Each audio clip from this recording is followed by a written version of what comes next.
خو د یو کپټن په حیث زه نه غواړم چې منفي اړخ ته وګورم. موږ اوس په 1 نمبر یو په اوډیای رینکینګ کې، او که موږ انشاءالله دغه روان سیریز کې 2 میچه وګټو، موږ 4 نمبر ته راځو. دغه هر شی مار زیاتې کړي دي. صرف 3 پوینټه دي موږ او د ساوت افریقې او د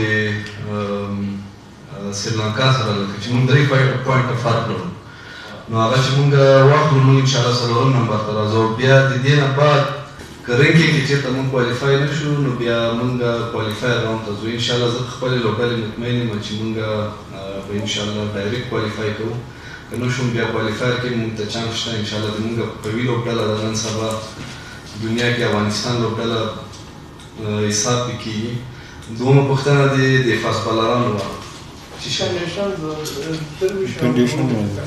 کنډیشن خبره تاسو وکړله. په دې ما مخکې خبرو کې ویله چې موږ له اوس نه پلانینګ کوو.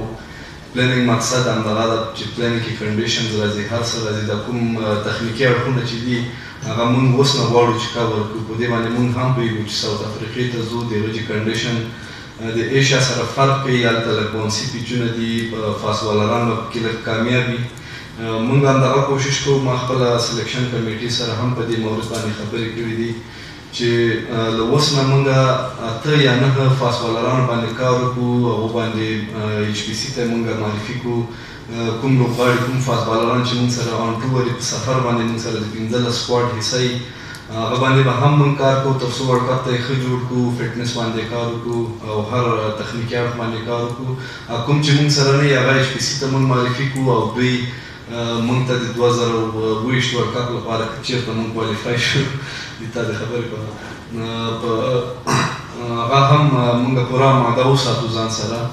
نو مخکې ما دغه د پلانینګ خبره وکړله. پلانینګ کې دغه ټول اړخونه باید پکې کور کېږي، که هغه کنډیشن ده، که فاست بالرز دي، که نورې نیمګړتیاوې. موږ انشاءالله دغه اوس انډیا ټور نه په دې ټولو اړخونو باندې کار کوو. کوشش به مو همدا وي چې رینکینګ کې اول د 8 نه شاته لاړ نه شو، او که لاړو هم بیا کوالیفای ته به ځو او بیا به انشاءالله کوشش کوو چې تر ورلډ کپ پورې ښه پوره آماده واوسو.